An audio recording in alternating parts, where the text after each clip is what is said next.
Bonjour, voici la lecture de la section 1 du chapitre 2, les origines de la séparation. S'étendre est un aspect fondamental de Dieu qu'il a donné à son Fils. Dans la création, Dieu s'étendit lui-même à ses créations et les imprégna de la même volonté aimante de créer. Tu n'as pas seulement été pleinement créé, mais tu as aussi été créé parfait. Et il n'y a aucun vide en toi.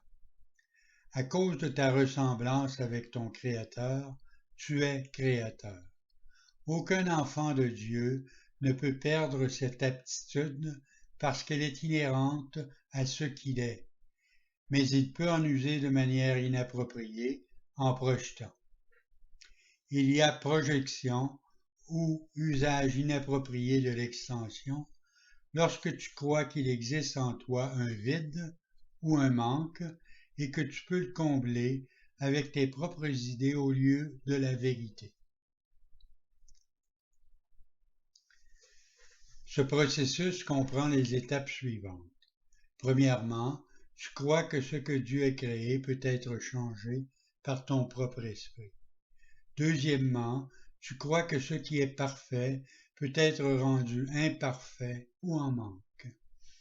Troisièmement, tu crois que tu peux distordre les créations de Dieu, y compris toi. Quatrièmement, tu crois que tu peux te créer toi-même et qu'il t'appartient de diriger ta propre création. Ces distorsions connexes représentent une image de ce qui s'est en fait passé durant la séparation ou le détour dans la peur. Rien de cela n'existait avant la séparation, ni n'existe maintenant de fait. Tout ce que Dieu a créé est comme lui. L'extension, telle qu'entreprise par Dieu, est semblable au rayonnement intérieur que les enfants du Père héritent de lui.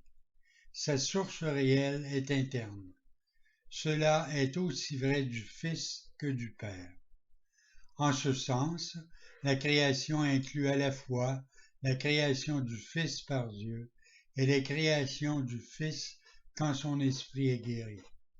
Cela requiert que Dieu dote son Fils d'une libre volonté parce que toute création aimante est donnée librement en une seule ligne continue dont les aspects sont du même ordre. Le Jardin d'Éden, ou la condition d'avant la séparation, était un état d'esprit dans lequel il n'y avait aucun besoin. Quand Adam prêta l'oreille au mensonge du serpent, tout ce qu'il entendit était faux. Tu n'es pas obligé de continuer à croire ce qui n'est pas vrai, à moins que tu ne choisisses de le faire. Tout cela peut littéralement disparaître en un clin d'œil parce qu'il s'agit simplement d'une malperception. Ce qui se voit en rêve semble très réel. Or, la Bible dit qu'un profond sommeil tomba sur Adam, mais nulle part il n'est fait mention de son réveil. Le monde n'a pas encore fait l'expérience d'une renaissance ou d'un réveil global. Une telle renaissance est impossible tant que tu continues à projeter ou à mal créer. Toutefois, il reste encore en toi le potentiel d'étendre, comme Dieu étendit son pur esprit à toi. En réalité, c'est ton seul choix, car ta libre volonté t'a été donnée pour ta joie dans la création du parfait. En définitive, toute peur peut se réduire à cette malperception fondamentale selon laquelle tu es capable d'usurper la puissance de Dieu. Bien sûr, tu ne peux pas et tu n'as jamais été capable de le faire. Voilà la base réelle de ton évasion de la peur. L'évasion est amenée par ton acceptation de l'expiation qui te permet de rendre compte que tes erreurs ne se sont jamais réellement produites. C'est seulement après que le profond sommeil fut tombé sur Adam qu'il put faire des cauchemars.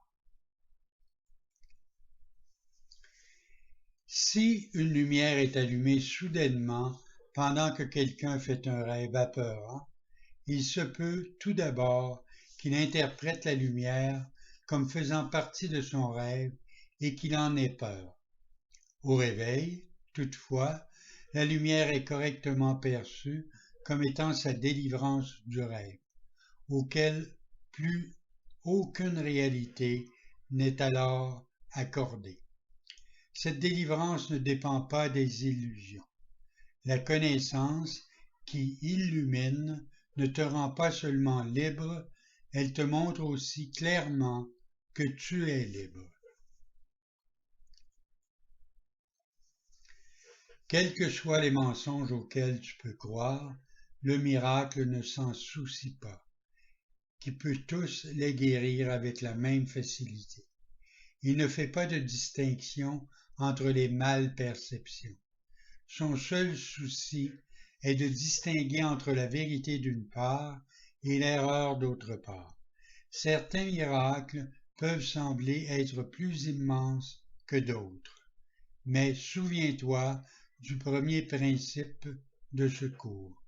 Il n'y a pas d'ordre de difficulté dans les miracles.